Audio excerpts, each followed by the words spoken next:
Why is serenity so often heralded, but so rarely achieved? Our minds and bodies are finely tuned instruments, susceptible to the fluctuations of stress, uncertainty, and emotional triggers. Yet embedded within each individual are latent capacities for control, simple, teachable habits, behaviors, and perspectives that, when adopted deliberately, reshape our responses to any storm. This book is more than a mere instruction manual.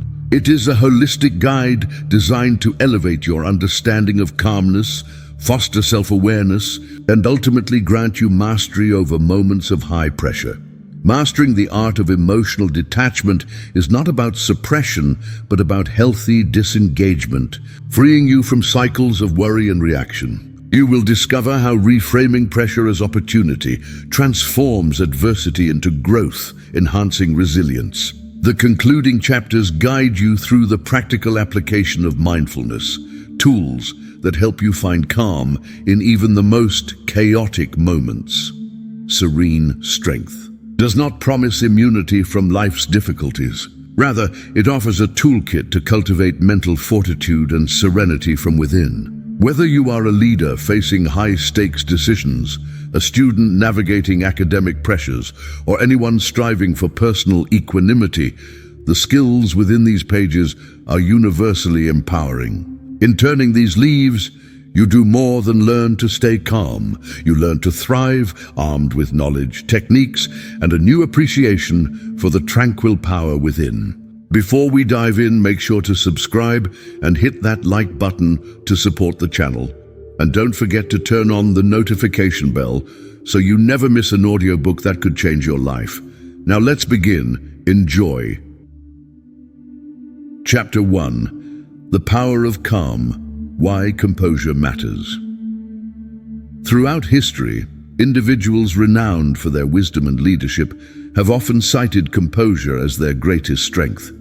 Calmness is the unsung bedrock upon which extraordinary achievements are silently built. In moments of turmoil and pressure, the ability to maintain equilibrium is neither a passive trait nor a mere personality quirk. It is a deliberate practice, grounded in choice, the philosophical foundation of calm philosophers. From the Stoic tradition, such as Seneca and Marcus Aurelius, advocated for tranquility in the face of adversity. They believed that composure was not just desirable, but necessary for clear decision-making and ethical action. Their insights echo across time. Only with a calm mind can one discern truth, react justly, and act with conviction. Modern psychology corroborates these ancient teachings. Research indicates that individuals who cultivate calmness are better equipped to handle challenges, less susceptible to impulsiveness, and more likely to achieve their goals. Calmness is positively correlated with emotional intelligence, resilience, and even creativity. In stressful scenarios, the composed individual can slow down, assess options, and select the wisest course. Calmness as a competitive advantage in the workplace. Composure is a prized asset. Leaders who respond to crises with poise inspire confidence and trust, enabling teams to rally effectively. Employees with emotional regulation weather setbacks with resilience, contributing to a healthier, more productive culture. In negotiation, presentation, or conflict resolution, the calm participant often exerts a subtle yet profound influence. In personal relationships, calmness underpins healthy, supportive interactions. When emotions run high, the ability to remain unshaken facilitates constructive dialogue, promotes understanding, and averts escalation. Family dynamics, friendship, and intimate partnerships benefit immeasurably from even-tempered communication. The biology of calmness has tangible benefits for the body. Stress initiates the production of cortisol and adrenaline, hormones which in excess compromise immune function, disrupt sleep, and increase vulnerability to chronic illness. Conversely, calmness encourages the parasympathetic nervous system to activate, which slows the heart rate, lowers blood pressure, and enhances overall well-being. Ongoing calm does not mean the absence of challenge, but rather a healthy modulation of your body's stress responses. The ripple effect calmness is contagious. In group settings, the presence of a composed individual can de-escalate tension and foster collective problem-solving. Children learn emotional regulation by observing adults. Teams mirror the responses of their leaders. The power of calm, therefore, extends beyond the self. It shapes environments, cultures, and futures, building your fortress. So, how might one cultivate this prized composure? The journey begins with self-awareness, deepens through understanding, and flourishes with intentional practice. This chapter sets the stage for all that follows, laying the mental groundwork that will empower you to meet not only everyday pressures, but also extraordinary challenges with unwavering poise. Calmness matters, not because life's storms will abate, but because you can choose how to navigate them. In the chapters to come, we will dissect the mechanics of stress, understand the roots of emotional volatility, and assemble practical tools to help you build your own fortress of serenity. The power of calm, once understood and internalized, unlocks profound potential not only for yourself, but for all those you lead and love. Chapter 2. Understanding Stress, the Science Behind the Storm. To master calm, one must first confront the nature of its chief adversary, stress. Stress is ubiquitous, woven into the fabric of daily existence, and it affects every facet of human experience. But what exactly is stress? How does it manifest, and why does it so often feel overwhelming? Defining stress at its core, stress is the body's response to perceived threats or demands. It is an intricate survival mechanism dating back to our earliest ancestors. When the brain perceives danger, the hypothalamus signals the adrenal glands to unleash a cascade of hormones, primarily cortisol and adrenaline, preparing the body for fight or flight. While acute stress can be beneficial, fueling performance and heightening awareness, chronic stress erodes mental and physical health. The distinction between these forms is critical. Acute stress is short-lived and adaptive. Chronic stress persists over weeks, months, or years, often becoming maladaptive. The stress response, a biological symphony. Upon encountering a stressor, several changes occur almost instantaneously. Heart rate accelerates, blood pressure rises, muscles tense, and senses sharpen. The mind ruminates, seeking solutions or preparing for retreat. In moderation, these effects can enhance effectiveness. Think of a speaker about to take the stage or an athlete anticipating competition. However, when stressors are relentless, the body's systems begin to falter. Prolonged cortisol exposure impairs cognitive function, disrupts immune responses, and drains energy reserves. The digestive system is affected, sleep quality diminishes, and emotional regulation suffers. Over time, chronic stress contributes to conditions such as anxiety, depression, heart disease, and metabolic disorders. Psychological dimensions of stress is not merely physical, it is profoundly psychological. Individual perceptions, beliefs, and mental frameworks determine our reactions to identical stimuli. One person may view a looming deadline as invigorating, another as terrifying. This subjectivity underscores an essential truth. Stress is shaped as much by interpretation as by circumstance. Our minds are susceptible to cognitive distortions, exaggerated fears, catastrophizing, or negative self-talk that can amplify stress far beyond its objective weight. Recognizing these patterns is the first step toward reclaiming control. Social and environmental factors. Modern life introduces a plethora of stressors. Work demands, financial pressures, social dynamics, and global uncertainties create a backdrop for chronic tension. Digital connectivity magnifies expectations and exposes us to a constant barrage of information. Our environments, both physical and relational, directly influence how much stress we experience and how well we cope. Culture also plays a role. Some societies prize resilience and stoicism. Others encourage emotional expression. Workplace cultures may valorize relentless productivity, inadvertently promoting burnout.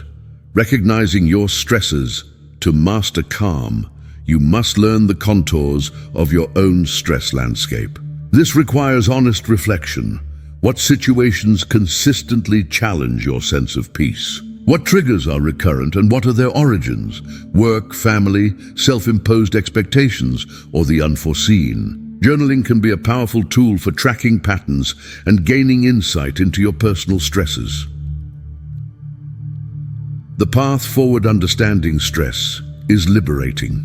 It moves you from passivity, feeling swept along by an unmanageable tide, to active engagement. When you comprehend the biological and psychological machinery behind the storm, you gain leverage. The subsequent chapters will show you how to use this knowledge to cultivate calm, starting with the identification and management of emotional triggers.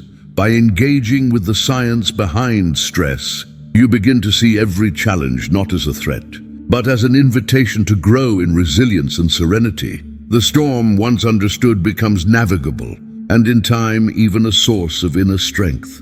Chapter 3: Emotional Triggers. Knowing what sets you off. Understanding the mechanisms of stress lays the foundation for the next pivotal step: recognizing your emotional triggers. These triggers are the specific cues, situations, or interactions that catalyze intense emotional responses, often leading to loss of composure. Mastery over your triggers is essential for building resilient calmness.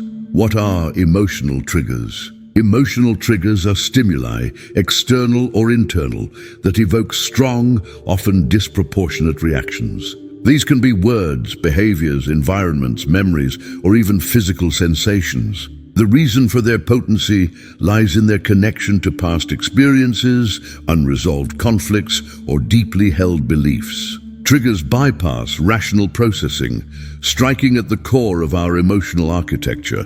For example, criticism may trigger anger if it echoes childhood experiences of devaluation. A missed deadline may fuel anxiety, rooted in fears of inadequacy. Recognizing the individualized nature of triggers is essential.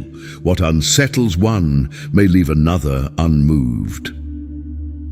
The origins of triggers. Many triggers are formed in early development. Childhood relationships, formative events, and societal conditioning shape our emotional sensitivity. Trauma, whether acute or chronic, can create powerful associations. Even innocuous stimuli may evoke distress if tethered to a painful memory. Cultural context also influences triggers. Expectations around success, social roles, or emotional expression differ widely. Understanding your personal biography within broader cultural and social frameworks fosters compassion and insight. Common types of triggers: interpersonal criticism, feedback, or reproach often ignites insecurity or defensiveness. Rejection or exclusion. Fears of abandonment or judgment may arise from perceived exclusion. Authority or control. Encounters with authority figures or loss of autonomy can provoke frustration or fear. Uncertainty. Ambiguous or unpredictable situations may spark anxiety. Failure or mistake. Real or imagined failures often trigger shame or guilt. Identifying your triggers, self-awareness, is the linchpin for managing emotional responses. Begin by observing your reactions, both emotional and physical, in various scenarios. Whenever you feel an intense emotion, pause and inquire, what specifically evoked this feeling? Where in my body do I sense it? Is this response proportionate to the situation, or does it contain echoes of deeper wounds? Journaling, meditation, or dialogue with trusted confidants can illuminate hidden patterns. Over time, you will map a constellation of triggers, noticing recurring themes and the contexts in which they arise. Managing and diffusing triggers, recognition alone, is therapeutic. It cultivates distance between stimulus and response. However, true mastery involves intervention. Strategies include mindful awareness. Develop the capacity to notice triggers without the immediacy of reaction. Cognitive reframing. Challenge the assumptions underlying your emotional responses. Ask, is my interpretation accurate? What alternative perspectives exist? Grounding techniques use breath, movement, or sensory engagement to anchor yourself in the present. Healthy boundaries. Avoid or restructure interactions that habitually provoke distress where possible. Compassionate self-talk. Replace self-reproach with understanding. Your triggers are not flaws, but signals for healing. The gift of triggers. Though triggers are often sources of pain, they also provide direction for growth. Each trigger is a signpost, guiding you toward unresolved emotions, unexamined beliefs, or unmet needs. When approached with curiosity and compassion, triggers lose their destructive power and become opportunities for profound self-discovery. Toward mastery, knowing what sets you off transforms your relationship to stress. Instead of fearing or suppressing your triggers, you learn to approach them with equanimity, wisdom, and practical tools. The journey to calmness is not linear. It is defined by repeated encounters with your vulnerabilities and the progressive strengthening of your response. This chapter arms you with the insight needed to identify, understand, and ultimately master your emotional triggers.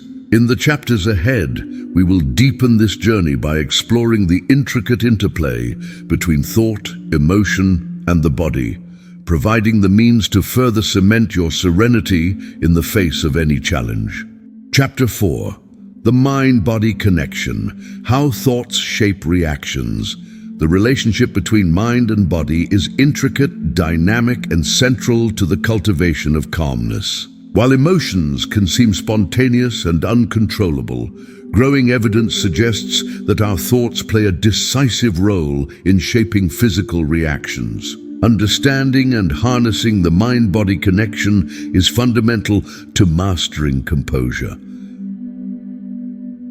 The science of thought and emotion. Thoughts are not passive reflections.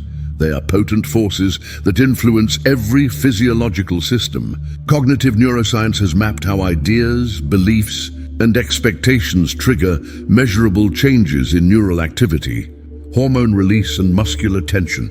For instance, a fearful thought activates the amygdala, initiating a cascade of stress hormones. Repeated worry can tighten muscles, elevate heart rate, and disrupt digestion. Conversely, positive, calming thoughts can lower blood pressure, ease tension, and foster a sense of equilibrium. Automatic thoughts and their impact. Much of the mind's activity occurs beneath the surface, manifesting as automatic responses to stimuli. These rapid, habitual patterns often stem from past conditioning, shaping our reactions before conscious awareness can intervene. Automatic negative thoughts, ANTs, are particularly significant in fueling emotional volatility. Phrases such as, "I can't handle this," or "something bad will happen," magnify stress and physical discomfort. Identifying and challenging these patterns is a cornerstone of emotional regulation. The vicious cycle: thoughts creating physical stress. Negative thoughts not only create immediate stress responses, they can perpetuate a feedback loop. Physical discomfort feeds further negative emotion, which in turn fuels more distress. Breaking this cycle demands deliberate intervention, replacing habitual thought patterns with intentional, calming perspectives. For example, anticipating a difficult conversation may provoke anxiety and physical unease. By consciously reframing your thoughts, focusing on your preparation, ability, and intention, you dissolve much of the tension before it arises. Techniques for leveraging the mind-body connection. Cognitive reappraisal. Practice shifting your perspective on challenging situations. Instead of focusing on threat, emphasize growth, learning, and competence. Visualization. Mentally rehearse calm, confident responses. Visualization activates similar neural pathways as actual experience, promoting physical relaxation. Affirmations. Use positive statements to anchor your self-concept and intention. Regular affirmation can recalibrate emotional and physical responses to pressure. Somatic awareness. Pay attention to bodily sensations and use them as cues for intervention. Noticing a clenched jaw or tight shoulders can prompt you to relax and alter your thoughts. The role of mindfulness is the deliberate practice of present moment awareness. It enables you to observe thoughts without judgment, creating space between stimulus and response. In doing so, mindfulness reduces automaticity and enables new, more peaceful reactions. Research has shown that regular mindfulness practice rewires the brain for greater emotional resilience, lowers markers of stress, and enhances overall well-being. It is not merely a philosophical principle, but a scientifically validated tool, healing the mind-body divide. The modern world often treats mind and body as separate realms. In truth, they are inextricably linked, each constantly shaping and responding to the other. By learning to regulate your thoughts, you can currently soothe the body. By relaxing physical tension, you calm the mind. Toward integration, to master calm, you must integrate cognitive awareness with somatic regulation. This means bringing conscious intent to both your mental narratives and your physical posture. The chapters ahead will introduce specific techniques, beginning with breathing practices to cement this integration. Calmness is not achieved only by quieting the mind or pacifying the body, but by harmonizing both. As you deepen your understanding of this connection, you unlock unprecedented resilience, serenity, and self-mastery. Chapter 5. Breathing Techniques for Instant Calm. Breathing is the simplest yet most powerful tool for regulating emotion and maintaining composure under pressure. It is the bridge between mind and body, a voluntary action that directly influences the autonomic nervous system. Mastering breathing techniques enables you to evoke calmness instantly, even in the most turbulent moments. The physiology of breath breathing controls the balance between two branches of the autonomic nervous system, the sympathetic, fight or flight, and parasympathetic, rest and digest. Rapid, shallow breathing activates the former, heightening stress responses. Slow, deep breathing stimulates the latter, fostering relaxation. When under pressure, individuals often unconsciously alter their breathing, leading to hyperventilation, tension, or even feelings of panic. Reclaiming conscious control over breath patterns is therefore essential. Foundational breathing techniques, diaphragmatic breathing, also known as belly breathing. This technique focuses on engaging the diaphragm, expanding the lungs fully, and encouraging slower, deeper breaths. Instructions: sit or lie comfortably, with one hand on your chest and one on your abdomen. Inhale slowly through your nose, allowing your abdomen, not your chest, to rise. Exhale gently through your mouth, letting your abdomen fall. Repeat for several cycles, aiming for 5 to 6 breaths per minute. Diaphragmatic breathing not only calms the nervous system, but also oxygenates the body efficiently, restoring physical and mental equilibrium. Box breathing, favored by athletes and professionals in high-stress fields. Box breathing structures: breath into 4 equal parts. Instructions: inhale for 4 counts, hold your breath for 4 counts, exhale for 4 counts, hold your breath out for 4 counts, repeat for 4 or 5 cycles. This rhythmic approach reduces anxiety, sharpens focus, and promotes steadiness. Alternate nostril breathing, rooted in yogic practices. This technique balances the hemispheres of the brain and soothes emotional turbulence. Instructions: using your right thumb, close your right nostril and inhale through your left. Close your left nostril with your finger. Release your right and exhale through your right nostril. Reverse: inhale through the right, exhale through the left. Continue alternating for 5 to 10 cycles. This practice enhances clarity and tranquility, integrating breath with awareness. The effectiveness of breath techniques is amplified by conscious attention. As you slow your breathing, notice the effect on your heart rate, muscle tension, and emotional state. Linking breath to mindfulness creates a feedback loop, deepening calm Practical application to use breathing effectively. Anticipate stressful moments, meetings, presentations, interpersonal conflicts, and practice beforehand. In the heat of pressure, pause, close your eyes if possible, and engage your preferred technique. These moments of intentional breathing can radically alter outcomes, enabling you to respond rather than react. Advance practices as proficiency grows.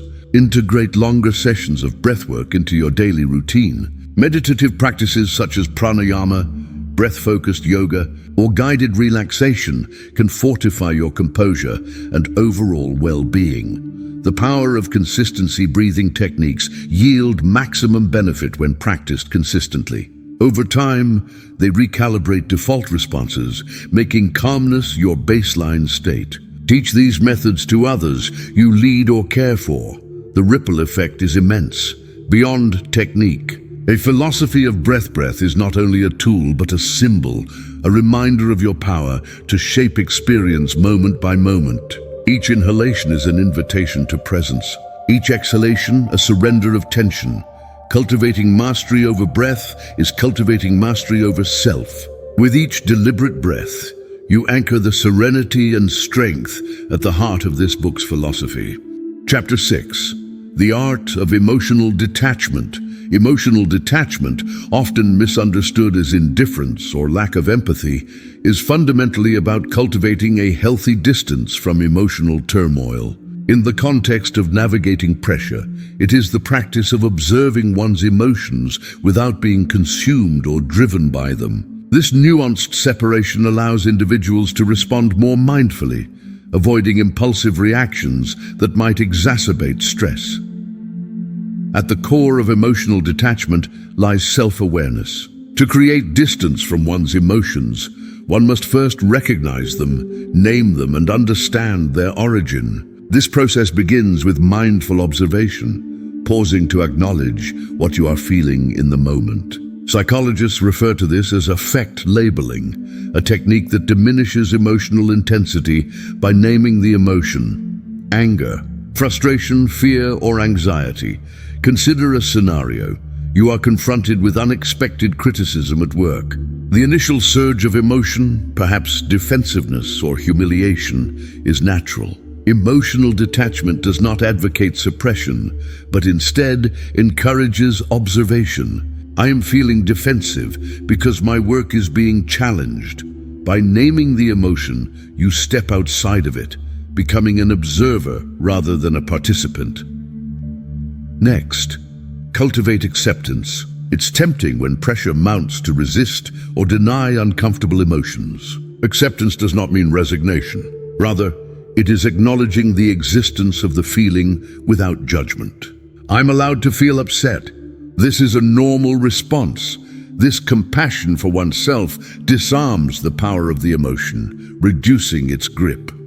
The practice of cognitive restructuring is an extension of emotional detachment. When emotions threaten to overwhelm, examine the validity of your feelings. Are the thoughts fueling your emotion accurate, or are they distorted by stress? Challenging irrational beliefs is a cornerstone of detachment.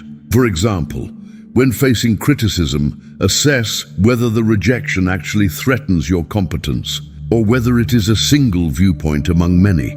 Detachment also involves setting boundaries within your internal dialogue. Many individuals fall prey to rumination, the persistent replaying of stressful scenarios. Redirect your focus from dwelling on the past or imagining catastrophic outcomes toward the present moment. This intentional shift is supported by grounding exercises, feeling the texture of an object, focusing on breathing or noticing the surrounding sounds. In relationships, emotional detachment serves as a buffer against interpersonal volatility. If another person is expressing anger or frustration, detach enough to realize that their emotions belong to them. They are not yours to absorb. This perspective fosters empathy without self-sacrifice. You remain present, compassionate, and supportive, but maintain your internal equilibrium. It is critical to distinguish emotional detachment from avoidance or suppression. True detachment is active, not passive. It is choosing to engage with emotion constructively rather than fleeing from it. Suppressed emotions often surface more intensely later, whereas acknowledged and detached emotions lose potency. Furthermore, emotional detachment does not neglect solutions. After creating emotional space, appraise the situation rationally. What can be changed? What must be accepted? Detached reflection enables problem solving without the interference of anxiety or anger.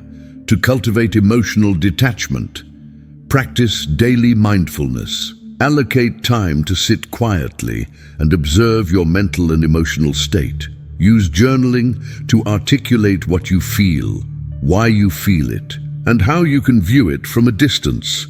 Employ grounding techniques during moments of heightened emotion. Set internal boundaries. I am more than this moment of stress. Over time, emotional detachment evolves from a conscious effort into a default response. Pressure, criticism, or chaos no longer dictate your state of mind. Instead, you develop a serene vantage point, capable of navigating even the most turbulent waters with clarity and compassion. This chapter lays the groundwork for the remainder of the journey. Emotional detachment is the keystone for the art of staying calm. It grants the freedom to choose responses thoughtfully, maintain dignity in adversity, and foster a deeper understanding of oneself and others. Through intentional observation and compassionate boundaries, the turbulence of life becomes less daunting and more navigable. Chapter 7. Reframing pressure as opportunity. Pressure is often perceived as an adversary, a force that evokes apprehension, stress, and tests one's limits. Yet history and psychology reveal that pressure, when reframed, can catalyze growth, innovation, and self-discovery. The ability to reinterpret stressful situations as opportunities is a hallmark of resilient individuals and effective leaders. Reframing is a psychological process of altering one's perspective about a problem or challenge. It involves shifting from a deficit mindset, seeing pressure as a threat, to an asset mindset, viewing it as an occasion for development. This cognitive flexibility is at the heart of thriving under pressure. Imagine an athlete preparing for a championship bout. Pressure is unavoidable. The stakes are high. Those who succumb to the ordeal are overwhelmed by anxiety, while those who thrive view the moment as a culmination of preparation, a chance to test their skills, refine their tactics, and achieve excellence. The difference lies not in the magnitude of pressure, but in the interpretation. To reframe pressure, begin by understanding its source. Are you experiencing external expectations from colleagues or family, or is the stress internally generated through self-imposed standards? Once identified, challenge preconceived notions. Is pressure purely negative, or can it provide constructive motivation and clarity? Adopting a growth mindset, as popularized by psychologist Carol Dweck, is essential. This mindset embraces challenges as vehicles for learning, rather than as threats to competence or self-worth. In pressured moments, pose reflective questions. What can I learn from this situation? How can this adversity expand my abilities? Practical strategies for reframing include visualization and self-talk. Before entering a stressful meeting, visualize yourself succeeding, navigating conflicts with poise, and achieving desired outcomes. Use affirming language. This is my opportunity to shine. Such narratives transform anxiety into anticipation, shifting physiological responses from fear to excitement. Social support also facilitates reframing. Discussing pressures with mentors or peers often reveals alternate perspectives. Others may help identify strengths you have overlooked, offer resources, or normalize your experience. This external feedback supports reinterpretation, reducing feelings of isolation. Moreover, pressure often unveils hidden capacities. When challenged, individuals frequently discover resourcefulness, creativity, and endurance previously untapped. Reflecting on past experiences, Times when you overcame adversity reinforces confidence in your ability to withstand and utilize pressure. Businesses have harnessed reframing as a cultural tool. High-performing organizations do not shun pressing deadlines or competitive markets. They celebrate them as engines of innovation. Employees are encouraged to see setbacks as data, not defeat, enabling constant evolution. This organizational mindset is rooted in psychological safety, where risks and challenges are seen as integral to success. To reframe pressure personally, extract lessons from every tense situation, identify the silver linings, growth, connection and accomplishment, practice positive self-talk, reminding yourself of achievements in similarly pressured circumstances. Establish rituals that anchor you during stressful times, meditation, physical exercise, or creative hobbies. Reframing pressure does not negate genuine difficulties.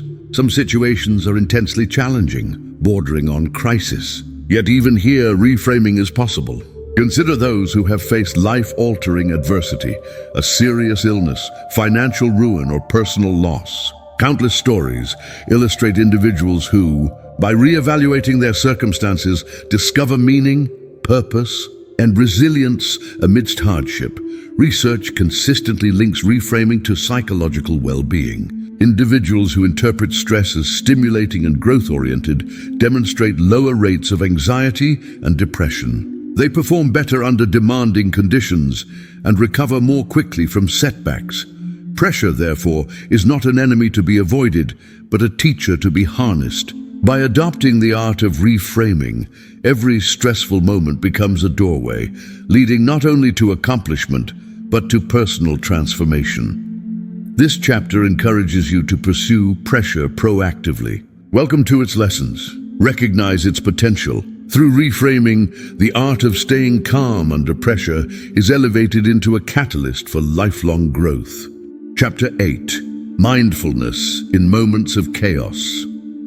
Chaos, whether circumstantial or emotional, has a singular ability to unravel composure.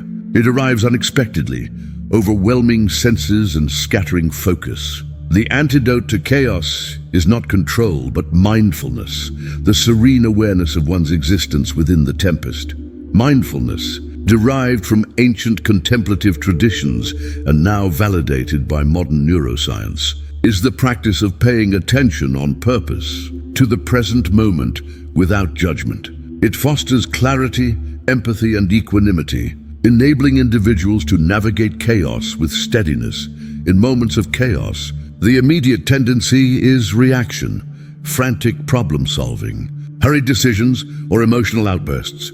Mindfulness intervenes with an intentional pause. The act of returning to awareness of breath, sensation, or surroundings disrupts the automaticity of stress responses. Consider a parent dealing with an unexpected household emergency, the sudden illness of a child, appliances breaking, or escalating conflicts. The initial surge of chaos invites panic. Mindfulness suggests a simple pause, deep, measured breathing, focusing on the breath, grounds the mind, signaling calm to the nervous system. Physiologically, it lowers stress hormones, curbs heart rate, and restores balance. Mindful observation is the next step. Rather than suppressing the chaos or seeking immediate escape, observe its facets. The room is loud, my heart is racing, there is disorder. Accepting the present moment, however uncomfortable, diffuses the struggle against it. This willingness to be present reclaims agency from the situation. Developing an anchor, a specific technique to return to mindfulness, is vital. This can be as simple as reciting a phrase, "I am here now." Alternatively, focusing attention on a physical anchor, such as feeling the ground beneath your feet or the sensation of holding an object, interrupts the cascade of stress.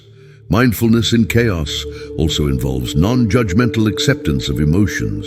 "I feel anxious," acknowledged without condemnation, allows the emotion to peak and recede naturally. Research demonstrates that non-judgmental awareness diminishes the intensity and duration of negative feelings. In professional settings, mindfulness can transform high-pressure environments. A team leader facing an impending deadline can gather the team, take a collective breath, and articulate the scenario realistically. This is challenging, but let us approach each step deliberately.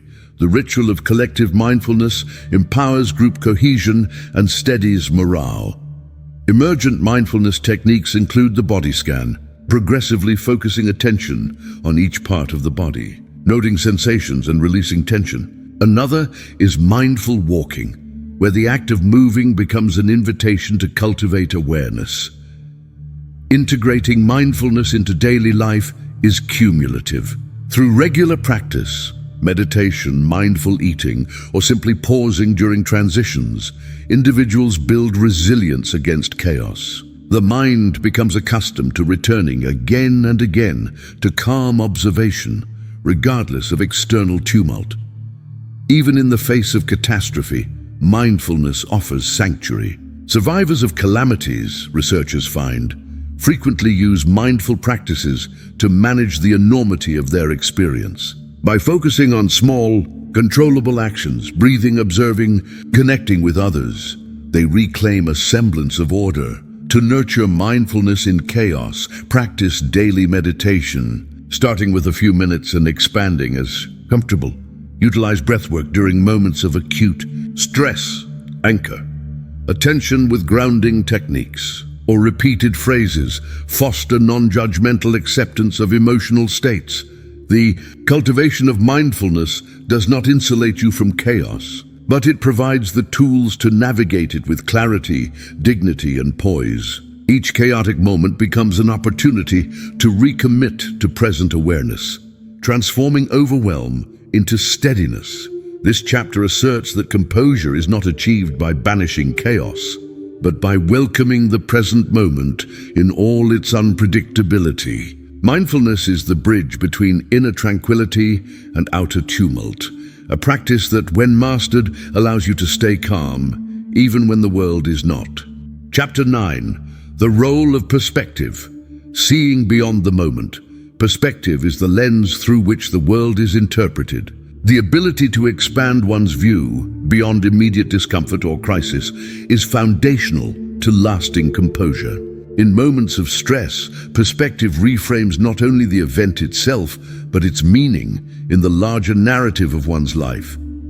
Human beings are naturally predisposed to a narrow focus under threat. Stress activates survival mechanisms, prioritizing immediate risks and relegating long-term implications. However, this narrowing can obscure opportunity, stifle creativity, and perpetuate distress. Developing the skill to zoom out, to place the moment in a broader context, is the essence of perspective. Imagine an artist laboring over a canvas, frustrated with a single misplaced brushstroke. Immersed in the detail, the flaw appears monumental, yet stepping back reveals the stroke's minimal impact within the whole.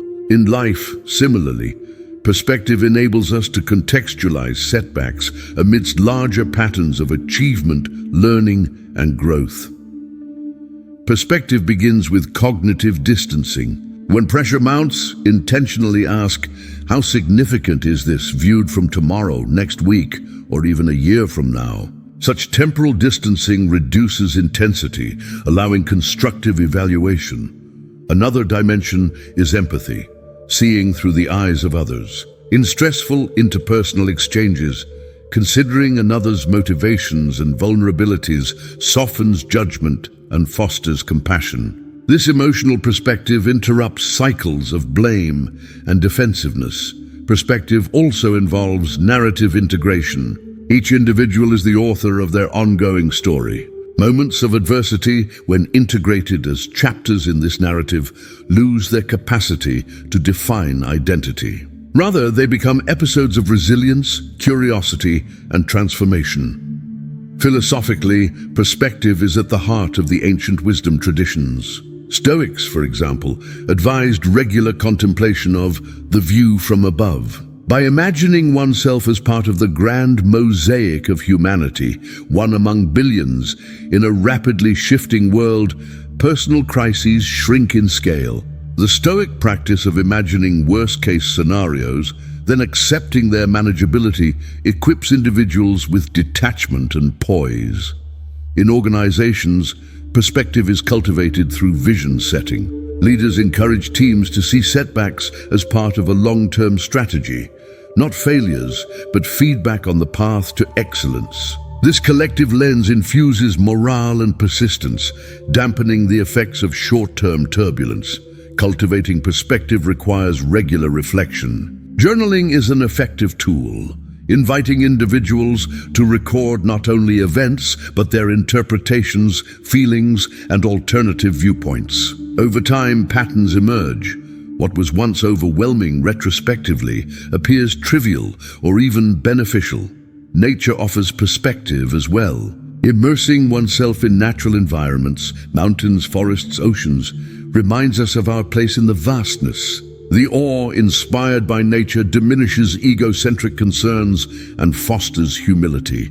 To enhance perspective, practice the 10-year test. Ask how today's crisis will matter in a decade.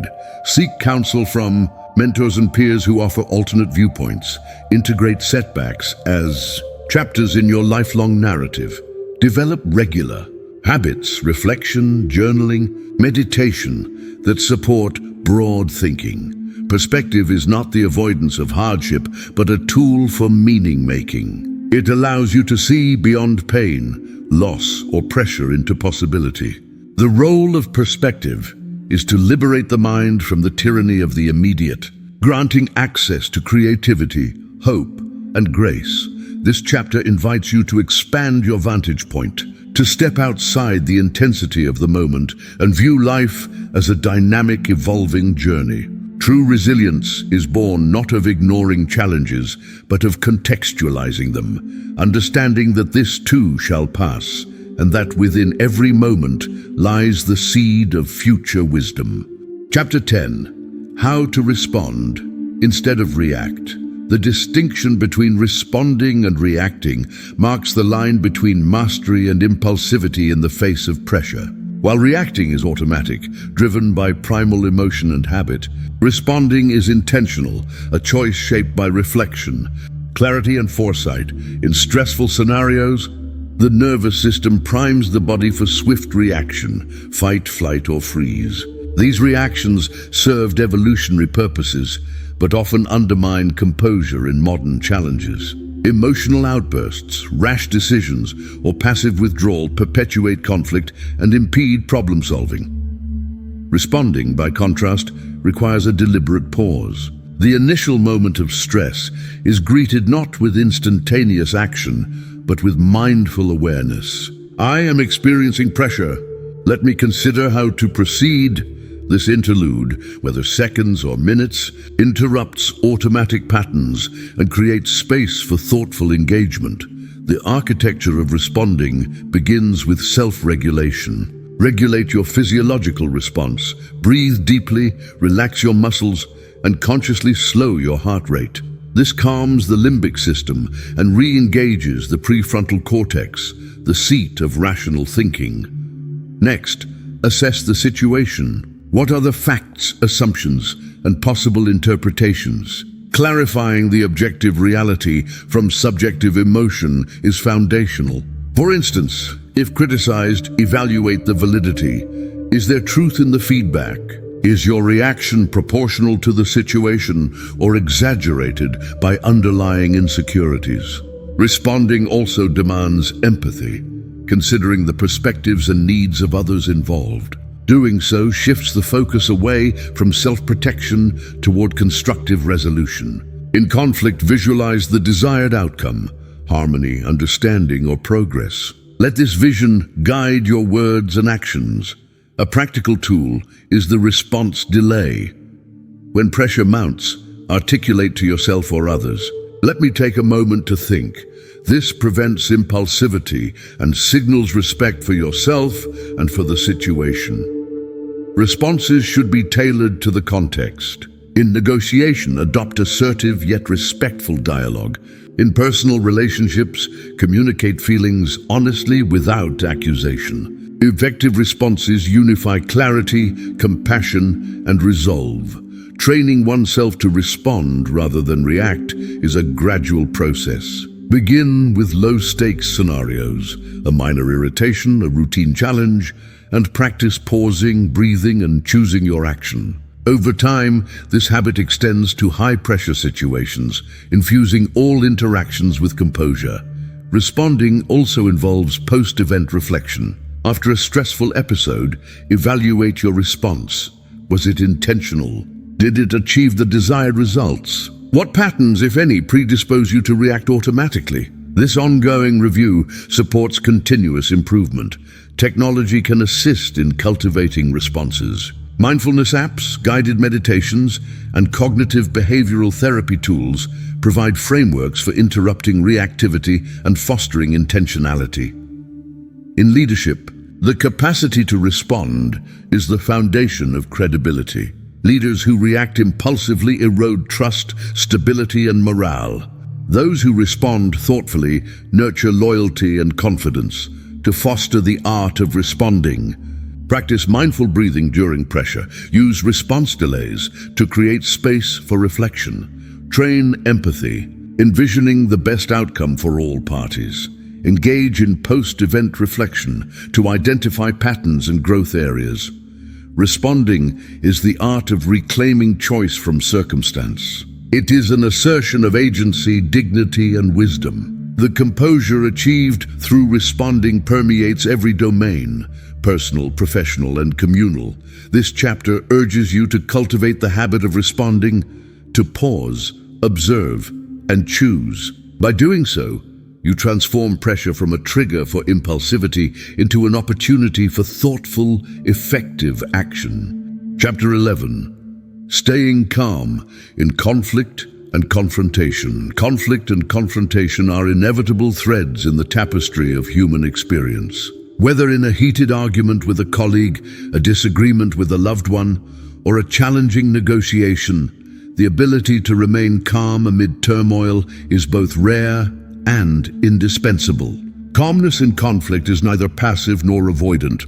It is an active engagement with the situation, guided by clarity, empathy, and restraint. The first principle in staying calm during conflict is to recognize the nature of emotional escalation. Conflict rarely stems solely from differences in opinion or objective circumstances. It is fueled and sustained by emotional turbulence. The physiological responses to conflict, a quickened pulse, clenched muscles, narrowed focus, can hijack rationality. Awareness of these responses is the cornerstone of composure. Begin by anchoring yourself in the present moment. As soon as you detect rising tension, anchor your attention to your breath, posture, and voice. Speak slowly and deliberately, modulating your tone to express calm and openness. Posture is non-verbal communication. An upright but relaxed stance signals both self-assurance and receptivity. The greater your awareness of your own physical state, the easier it becomes to interrupt cascading stress responses. Empathy is the second pillar.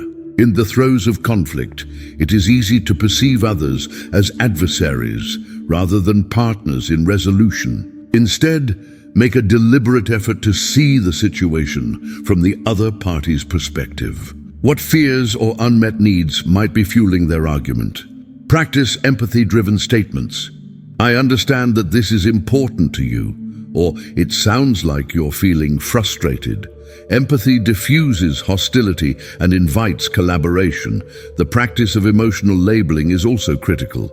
Neuroscientific studies reveal that naming one's emotions, I'm feeling angry, I'm anxious, reduces their intensity by recruiting the brain's language centers rather than its emotional circuits. In moments of conflict, silently label your feelings to bring them under conscious control. Boundary setting is the next practice. Calmness is not capitulation, it is self-respect in action. Assertively but respectfully state your position, upholding your values without aggression. Use I statements to communicate your needs. I feel concerned. I would appreciate more time to discuss this, rather than accusatory you statements which provoke defensiveness. When tempers flare and progress stalls, do not hesitate to call for a timeout. Briefly pausing a heated exchange is a sign of maturity, not weakness. Stepping away for a short time allows both parties to cool their emotions and approach the issue afresh. Reframing the situation is a powerful strategy. Ask yourself, is this conflict an opportunity for growth? What can I learn from this disagreement about myself, the other person, or the underlying issue? Reframing transforms conflict from a threat to an opportunity, empowering you to approach it constructively. In high-stakes confrontations, a contentious negotiation, a disciplinary meeting, or a family crisis, prepare in advance. Visualize yourself remaining calm, practice possible responses, and rehearse your tone and body language. Preparation inoculates you against surprise and reduces anxiety. Finally, reflect on each conflict after it ends. Journaling about what went well, what you struggled with, and what you learned deepens self-understanding and fortifies calmness for future challenges. Staying calm in conflict and confrontation is not a single act, but a constellation of practices. It requires self-awareness, empathy, boundary setting, and the strategic application of pauses and reframing.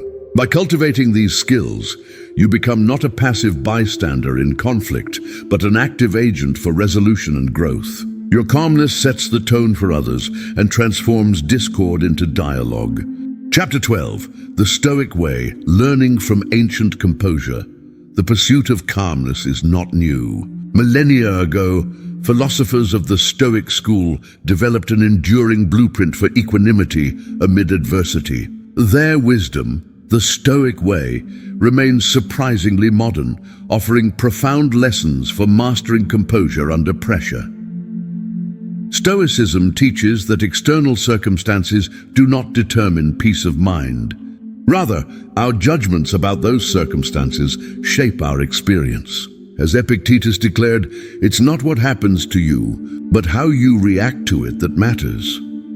This axiom underpins the most fundamental Stoic practice, the distinction between what is within our control and what is not. To cultivate Stoic calmness, begin each day by reflecting on what lies within your sphere of influence.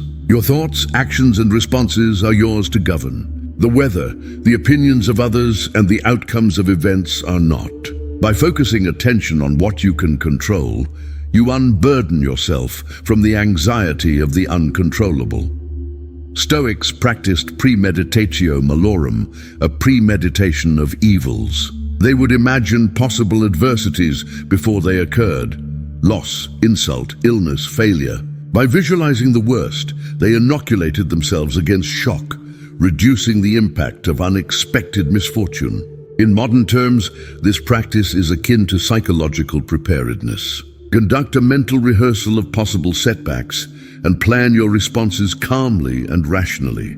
Emotional mastery is a central Stoic goal. Rather than suppressing emotions, Stoics observed them, named them, and sought to understand their roots. Marcus Aurelius, in his Meditations, urged himself to view feelings as clouds passing across the sky, transient, changing, but not defining. You too may observe your anger, fear, or disappointment without judgment. This practice weakens the grip of emotion and strengthens the core of composure. An attitude of acceptance runs through all Stoic thought. The practice of amor fati, love of fate, advises welcoming events as necessary and instructive, not as punishments or signs of failure. Acceptance does not diminish ambition or effort. Rather, it fosters adaptability, resilience, and inner peace. Stoics also prized virtue, the alignment of character and action. In moments of adversity, ask yourself, what is the virtuous response here? Courage, justice, moderation, and wisdom are guiding stars. By committing to act ethically, even under pressure, you reinforce confidence and self-esteem. Practical exercises abound. Daily journaling, reflection on Stoic texts, and the recitation of maxims. I control my response. I accept the outcome. Strengthen composure. When anger or anxiety arises, practice the view from above.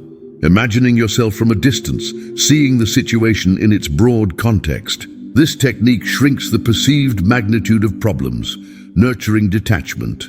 Modern psychological science validates many Stoic insights. Cognitive behavioral therapy, for instance, employs reappraisal and emotional labeling, tools that mirror Stoic reasoning. By integrating ancient and modern approaches, you build a robust toolkit for managing stress and adversity. The Stoic way is more than philosophy. It is a lived practice. The cultivation of calmness through self-mastery, acceptance, and virtue is universally applicable, whether in personal crises, professional challenges, or the daily tribulations of ordinary life. By learning from ancient composure, you chart a path to serenity amidst the storms of existence. Chapter 13. The Calm Leader. Grace under fire. Leadership often unfolds under the harsh glare of expectation, challenge, and crisis. The calm leader, one who maintains poise amid discord, uncertainty, and adversity, stands as a beacon for others, guiding teams through turbulence with grace and strength. Composure is not incidental to leadership. It is its lifeblood. A calm leader begins with self-regulation. The pressures of leadership amplify stress, amplify scrutiny, and magnify the consequences of misjudgment. To remain calm under fire, leaders must cultivate habits of emotional stability. This begins with managing personal well-being. Adequate sleep, regular exercise, mindful breathing, and reflective practice are the building blocks of resilience.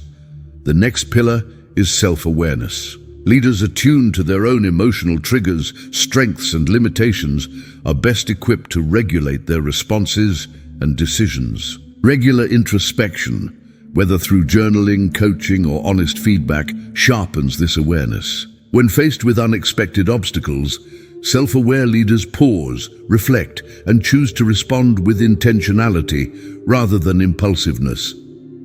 Communication is a central lever. In moments of crisis, clear, composed communication calms teams and aligns effort.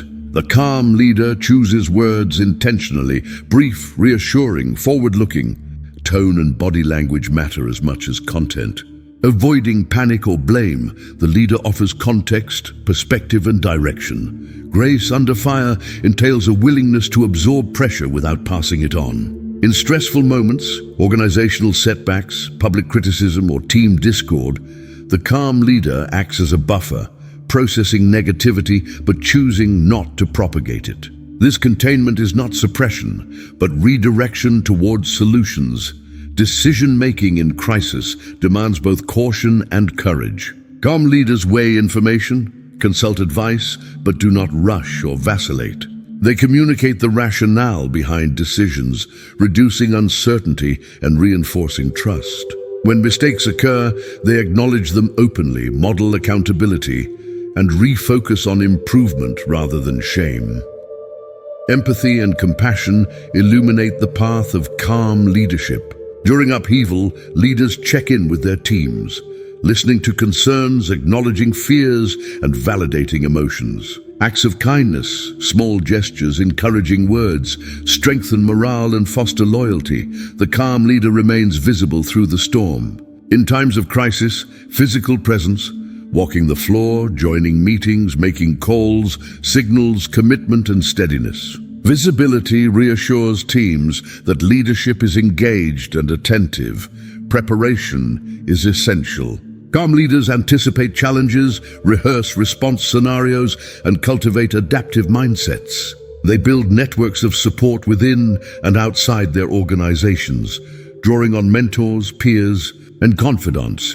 Personal stories abound: a CEO steering a company through economic turmoil, a military officer leading troops under fire, a healthcare administrator navigating a pandemic. In each case, calmness reframed difficulty, transforming chaos into opportunity and conflict into unity. Cultivating calm as a leader is a lifelong endeavor. It demands daily practice, honest reflection, and continuous growth. But the rewards, the loyalty of teams, the success of organizations, the peace of self-mastery are immeasurable.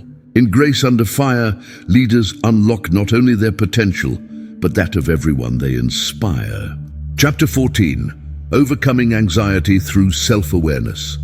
Anxiety is a subtle but pervasive force, quietly eroding calmness and clouding judgment. It often arises unbidden, triggered by uncertainty, perceived threat, or the anticipation of negative outcomes. Overcoming anxiety is not a matter of willpower alone. It requires the cultivation of self-awareness, an ability to observe, understand, and ultimately transform one's internal experience. Self-awareness begins with attentive observation. Pay close attention to the onset of anxiety. Where do you feel it in your body? What thoughts or images accompany it? The act of noticing, without judgment, opens a space for reflection and disrupts the automatic pathway from anxiety to distress. Mindful self-awareness is strengthened through daily practices. Set aside time each day for quiet contemplation. Sit in silence, scan your body for tension, and name your emotions. Labeling anxiety by its qualities, my chest feels tight, my thoughts are racing, activates higher brain centers and reduces its intensity. Journaling is a powerful self-awareness tool. Record your moments of anxiety. Note the circumstances, your thoughts, your physical sensations, and your reactions. Patterns begin to emerge, revealing triggers, habitual responses, and the beliefs that fuel anxiety. With this knowledge, you gain leverage to interrupt and redirect anxious narratives. Thought challenging is the next practice. Anxiety thrives on unexamined assumptions and catastrophic thinking. When you notice anxious thoughts, pause and inquire. Is this thought true? What is the evidence for and against it? What alternative explanation could there be? This cognitive approach, drawn from therapy, shrinks anxiety from a looming threat to a manageable issue. Self-compassion is essential. Anxiety often engenders self-criticism. Why can't I handle this? I should be stronger. Instead, practice gentle self-talk. It's okay to feel anxious. Many people do. Compassion creates space for healing rather than resistance. Grounding techniques offer practical relief. In moments of intense anxiety, engage your senses. Touch a textured object, listen to familiar sounds, taste something comforting. Grounding draws you out of anxious rumination into present moment awareness, restoring calm. Self-awareness also involves recognizing the relationship between anxiety and values. Anxiety often signals care. Fear of failure means the endeavor matters to you. Reframe anxiety as an indicator of importance, directing attention to what you cherish, rather than what you fear. Physical activity, rest, and nutrition support self-awareness by regulating underlying stress biology. Regular exercise releases endorphins, sleep resets emotional balance, and healthy nutrition stabilizes mood. Professional support may be warranted for persistent anxiety. Therapists, counselors, and support groups provide external perspectives and teach effective strategies. Seeking help is a sign of self-awareness and self-respect. Overcoming anxiety is a journey, not a quick fix. Each practice, observation, journaling, thought challenging, compassion, grounding, builds the foundation for enduring calmness. Over time, anxiety loses its power, replaced by a confident, self-aware tranquility. By mastering self-awareness, you reclaim control over anxiety. You become the observer, not the victim, of your experience.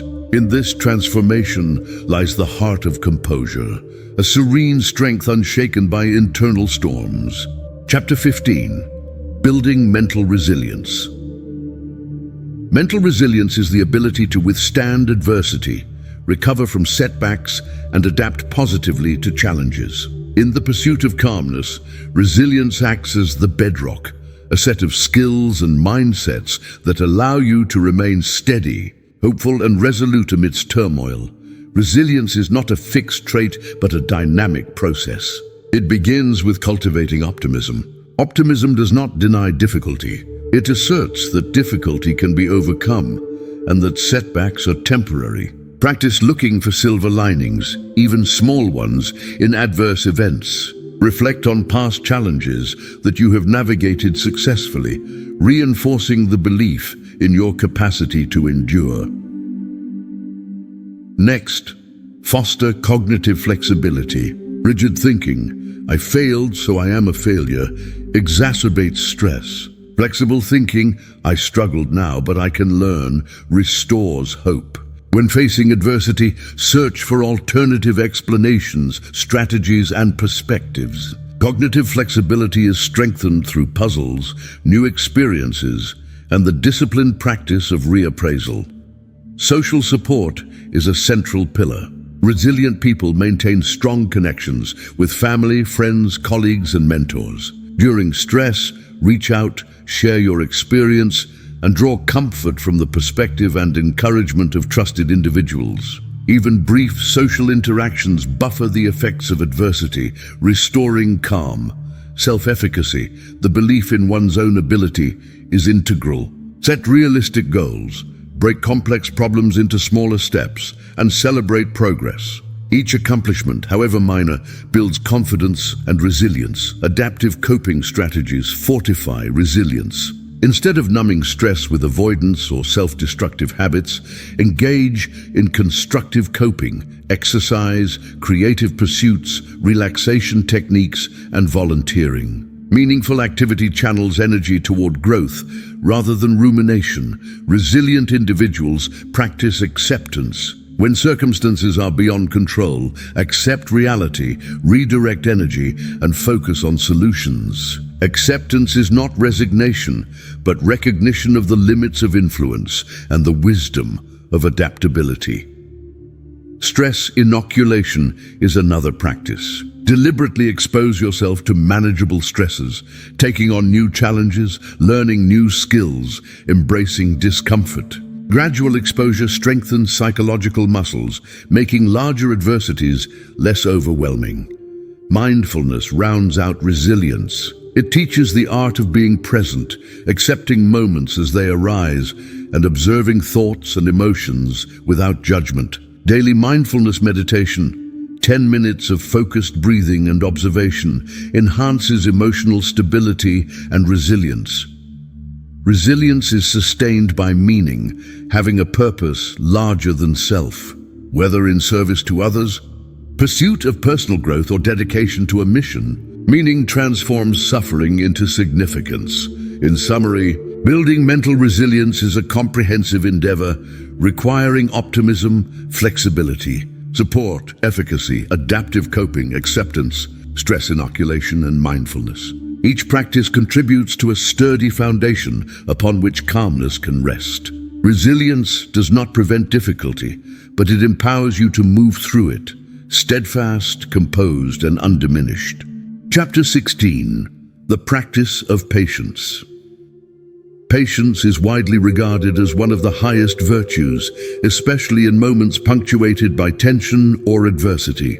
Yet its cultivation often proves elusive, as the very nature of patience requires one to postpone gratification, endure discomfort, and relinquish the desire for immediate resolution. The practice of patience does not merely involve waiting. It demands an intentional state of mind and a deep-seated willingness to embrace the present. No matter how challenging, at its core, patience begins with the recognition that many aspects of life are beyond our control. Whether anxiously awaiting the outcome of an important event, dealing with difficult individuals, or facing the monotony of daily routines, impatience frequently arises from an underlying belief that circumstances should conform to our wishes. In contrast, the patient accepts the unfolding of life as intrinsic to growth and understanding. To start cultivating patience, one must first develop an acute awareness of the triggers that undermine it. Stress, fatigue, and unmet expectations are common precursors to impatience. By consciously monitoring our emotional responses, we can begin to identify patterns and learn to pause before reacting impulsively. Techniques such as mindful breathing and grounding exercises serve as effective tools to interrupt the cycle of impatience. For instance, when confronted with an irritating delay or provocation, Drawing attention to the breath and anchoring oneself in the present moment can ease tension and allow for a more measured reaction. Beyond these immediate strategies, developing patience necessitates a shift in perspective. Rather than viewing obstacles as hindrances, the patient's mindset interprets them as opportunities for reflection and personal evolution. Each frustrating circumstance, therefore, becomes a classroom for learning humility, perseverance, and self-control. In practice, this might involve reframing negative experiences. Instead of grumbling about a long queue, one might consider it an occasion to practice gratitude or engage in constructive thought. Furthermore, patience can be fostered by setting realistic expectations, both for oneself and others. Unreasonable demands inevitably breed disappointment and intensify impatience. By acknowledging the limits of our own power and the autonomy of those around us, we learn to moderate our impulses and nurture tolerance. In relationships, this translates to listening more attentively, withholding judgment, and granting the space for mutual growth. Self-compassion plays a vital role in the cultivation of patience. Impatience often triggers self-criticism and feelings of inadequacy. Recognizing that setbacks are universal and that personal lapses do not diminish one's worth enables healing and fosters endurance. Those who practice self-compassion are better equipped to weather difficulties without succumbing to frustration or anger. Lastly, developing patience is an incremental process that flourishes through consistent practice. Small daily commitments, waiting calmly in traffic, allowing children time to learn, or approaching disagreements with measured speech, accumulate into profound change over time. Through perseverance, patience becomes not just a virtue exhibited under stress, but a fundamental aspect of character permeating all facets of life. This chapter has explored the multifaceted nature of patience, emphasizing that its practice is neither passive nor resigned, but purposeful and empowering. The patient stands steady amidst storms, affirming that peace is attained not through escaping discomfort, but through embracing it with composure and resolve. As we move forward, the next chapter will unravel the power inherent in letting go of control, revealing another essential pathway to calm. Chapter 17, Letting Go of Control. Control is often hailed as a means of securing safety and predictability in life. We make plans, establish routines, and strive to influence outcomes according to our wishes. Yet the insistence on holding the reins tightly is frequently counterproductive, breeding anxiety, rigidity, and resistance to change. The art of letting go of control, paradoxically, unlocks a deeper form of stability and peace, enabling individuals to respond to chaos with serenity. Letting go does not entail apathy or relinquishing all influence. Rather, it is a deliberate act of discerning what can be guided and what must be accepted. It is a recognition that, while effort and intention are valuable, the outcome often hinges on factors beyond individual reach. The practice of letting go begins with honest self-inquiry. What am I trying to control? Why does this matter to me? Is my influence truly constructive, or am I operating out of fear, insecurity, or the need for approval? One effective method for loosening the grip of control is the cultivation of acceptance. Acceptance does not equate to resignation or defeat. Instead, it reflects an openness to reality as it unfolds. By embracing circumstances without relentless resistance, individuals discover that they can adapt and thrive, even under unfavorable conditions. Acceptance is intimately tied to flexibility, the readiness to adjust one's stance, reconsider beliefs, and realign expectations when circumstances shift unexpectedly. In relationships, the compulsion to control manifests frequently through attempts to manage others' behaviors, shape opinions, or dictate outcomes. The drive to orchestrate every aspect of an interaction may elicit temporary comfort, but invariably sows discord and tension. Letting go in this context demands trust, believing in the autonomy and capability of others to make their own choices, and relinquishing the need to engineer harmony artificially. Letting go of control also involves confronting deep-seated fears. Anxiety about the future, loss, or inadequacy often fuels the urge for control. Addressing these fears requires vulnerability and courage, as well as a willingness to acknowledge the limits of one's own agency. Mindfulness practices can bolster this process, encouraging individuals to observe their emotions without becoming consumed by them. By identifying the underlying sources of fear, one can gradually replace compulsive control with compassionate acceptance. Moreover, embracing uncertainty is vital for personal growth. Life's unpredictability, while daunting, presents endless opportunities for development, connection, and meaningful change. Letting go enables individuals to participate fully in the present, engaging with life on its own terms. In practical terms, this might mean delegating tasks at work, allowing children the freedom to make mistakes, or suspending judgment in conflicts. Importantly, letting go of control does not absolve one of responsibility. It calls for wise discernment, acting where one genuinely can make a difference and releasing attachment where outcomes are uncontrollable. This balance fosters resilience as individuals learn to weather disappointment and celebrate success without undue attachment. In conclusion, the surrender of control is both liberating and empowering. It paves the way for authentic engagement with life and others, reduces anxiety, and engenders a sense of calm amid chaos. By allowing life to unfold, imperfect and unpredictable, we discover a depth of peace unavailable to those who cling tightly to the illusion of mastery. The chapters that follow delve into the transformative power of communication and mindset, further equipping us to cultivate serenity under fire. Chapter 18, Calm Communication, Diffusing Tension with Words. Communication is the lifeblood of human interaction, shaping relationships and influencing the emotional climate of our surroundings.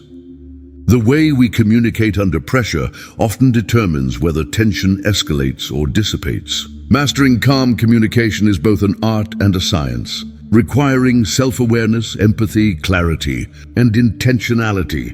When caught in moments of stress, the tendency to react impulsively with harsh words or defensive postures is strong. Unchecked emotion can fuel miscommunication, misunderstanding, and conflict.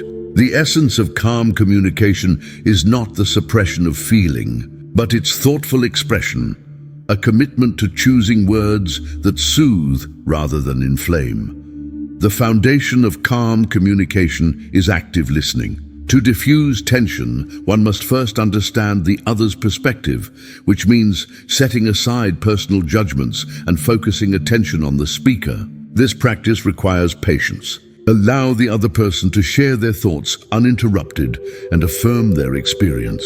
Simple phrases such as "I hear you" or "I understand your concern" validate emotions and create space for meaningful dialogue. Emotional regulation forms the backbone of calm communication. By monitoring tone, volume, and physical cues, individuals convey receptivity and respect. If emotions begin to surge uncontrollably, brief pauses or breaks can help restore equilibrium. Mindful breathing or counting to 10 before responding are time-tested techniques for preserving composure. Language should be clear, concise, and devoid of ambiguity when the stakes are high. When tempers flare, exaggerations or accusatory statements, "you always" or "you never" sharpen conflict. Instead, utilize "I" statements to claim responsibility for one's feelings. "I feel concerned when deadlines are missed," rather than "you are irresponsible." This approach diminishes defensiveness and opens the door to resolution.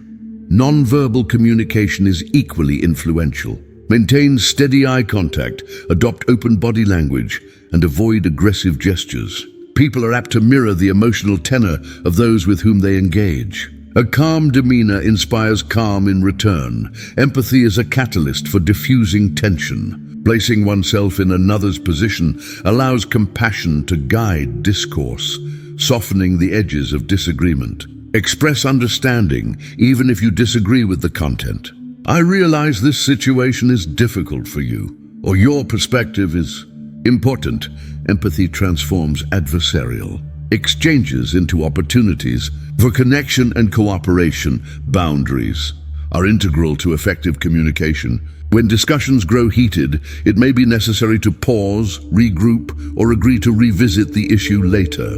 Boundaries prevent escalation and signal a respect for both parties' well-being. Conflict resolution skills enhance calm communication. Focus on interests rather than positions, seeking common ground or win-win solutions. Ask open-ended questions. What do you think would help? And encourage brainstorming rather than confrontation. Compromise, when appropriate, reflects flexibility without sacrificing authenticity. Finally, cultivate ongoing awareness. Reflect on past conversations. What improved tension, what aggravated it, and how you might approach similar situations differently in the future. Calm communicators are perpetual learners, committed to evolving their approach. In summary, calm communication is a transformative skill that enables individuals to navigate pressure with dignity and wisdom. It provides tools to resolve conflict, fortify relationships, and foster a culture of peace. The next chapter explores the peaceful mindset required to anchor these practices in daily life. Chapter 19, the peaceful mindset in daily life. A peaceful mindset is the foundation upon which emotional resilience is built. It is not a fleeting emotion, but a cultivated state, a mental posture that imbues every action, reaction, and decision with tranquility. In the contemporary world, where distractions abound and crises surface unpredictably, maintaining a peaceful mindset is both an art and a lifelong practice. The peaceful mindset originates with self-awareness. This is the capacity to monitor thoughts, emotions, and bodily sensations, recognizing when internal agitation threatens inner calm. Mindfulness meditation is a valuable tool in this regard, fostering the habit of observing experiences without attachment or aversion. Daily investment in mindfulness, even for a few minutes, yields immense dividends in emotional stability. Intentionality is central to a peaceful mindset. Rather than passively absorbing life's tumult, those with a peaceful orientation actively choose how to frame their experiences. Cognitive reframing, interpreting challenges as opportunities for growth, empowers individuals to withstand adversity with grace. For example, instead of perceiving a stressful workload as overwhelming, one reframes it as a chance to hone skills and demonstrate perseverance. Gratitude is another hallmark of the peaceful mind. Habitually focusing on what is present rather than what is lacking generates a sense of abundance and contentment. A daily gratitude practice, listing 3 things appreciated each morning, shifts attention away from anxiety and nurtures serenity. Compassion, both toward oneself and others, anchors the peaceful mindset. Recognizing the struggles and imperfections inherent in all humanity fosters patience, empathy, and tolerance. Self-compassion, in particular, forgives mistakes and grants permission to step back, reassess, and begin anew. It is the antidote to the corrosive effects of self-judgment and criticism. Physical well-being underpins mental peace. Regular exercise, a nutritious diet, and sufficient sleep are indispensable for emotional regulation. Physical tension often mirrors emotional disquiet. A relaxed body supports a tranquil mind. Gentle practices such as yoga or walking in nature reinforce this connection, infusing daily routines with restfulness. Setting boundaries protects the peaceful mindset. Say no to excessive commitments, carve out moments of solitude, and avoid environments prone to contention or overload. By prioritizing mental health, peace ceases to be a luxury and becomes a necessity. Connection with others reinforces inner peace. Healthy relationships provide emotional support and a sense of belonging. Engage regularly in meaningful conversations, offer support, and seek help when needed. Social isolation saps peace, while positive connections amplify it. Lastly, embrace the transience of life. The peaceful mindset acknowledges impermanence, accepting that joy and sorrow come and go. Instead of clinging to fleeting moments, individuals cultivate an attitude of letting be, remaining present and engaged regardless of circumstances. In essence, the peaceful mindset is a daily commitment to choices and attitudes that foster calm. It transforms frantic living into an intentional, mindful existence, nurturing resilience, contentment, and sustained equilibrium. In the following chapter, explore how these practices can be maintained even as the world grows increasingly unpredictable. Chapter 20, Living Calmly in an Unpredictable World. To live calmly in an unpredictable world is to embrace uncertainty not as a threat, but as a teacher. Modern life is defined by volatility, economic shifts, technological advances, social upheaval, and the relentless pace of change. Such volatility, while daunting, demands an adaptive capacity to remain centered amid flux. The first tenet of living calmly is acceptance of uncertainty. Attempting to predict or control every outcome breeds anxiety and frustration. Instead, acknowledge the limits of foresight and cultivate trust in your ability to cope with whatever arises. This approach transforms uncertainty from a source of dread to an arena for personal expansion. Preparation is a vital aspect of calmness. While one cannot anticipate every development, preparedness instills confidence. Establish routines for self-care, maintain emergency contacts, and keep financial resources adaptable. This practical foundation allows for flexibility without sacrificing security. Cultivate a growth mindset. View change as an invitation to learn rather than a danger to be avoided. Each unexpected development is an opportunity to acquire new skills, deepen wisdom, and foster resilience. Rather than resisting change, ask, what can I learn? How can I grow? This attitude reframes unpredictability as beneficial. Anchoring oneself in the present is an antidote to the fear of the unknown. Mindful attention to daily experiences, taste, sound, breath, grounds individuals in the now, reducing rumination about future uncertainties. Meditative practices or journaling can help maintain this presence, build a community of support. During turbulent times, connection is vital. Friends, family, professional networks. Share challenges, seek advice, and offer encouragement, knowing that collective wisdom fortifies individual strength. Isolation, by contrast, intensifies anxiety. Resist the urge for perfection. In an unpredictable environment, mistakes and setbacks are inevitable. Let go of harsh self-appraisal and celebrate resilience over flawlessness. The calm individual adapts, improvises, and recovers gracefully. Embrace rituals and routines that promote stability. Morning meditation, evening walks, or family meals can serve as anchors, offering comfort and continuity. These daily practices are touchstones of peace, even as external circumstances change. Recognize the power of perspective. While the world may remain unpredictable, inner composure is a choice. Stepping back, practicing gratitude, and affirming one's capacity to respond constructively preserves equilibrium. In conclusion, living calmly in an unpredictable world is a continuous practice, an ongoing commitment to acceptance, preparation, and adaptability. It transcends mere survival, embodying a philosophy of engaged, peaceful living. The chapters ahead address advanced strategies for sustaining serenity, even amid profound disruption. If you found this video helpful, inspiring, or entertaining, don't forget to hit that like button. And if you're new here, make sure to subscribe and turn on the notification bell so you never miss out on future content. Your support means the world. Let me know your thoughts in the comments below.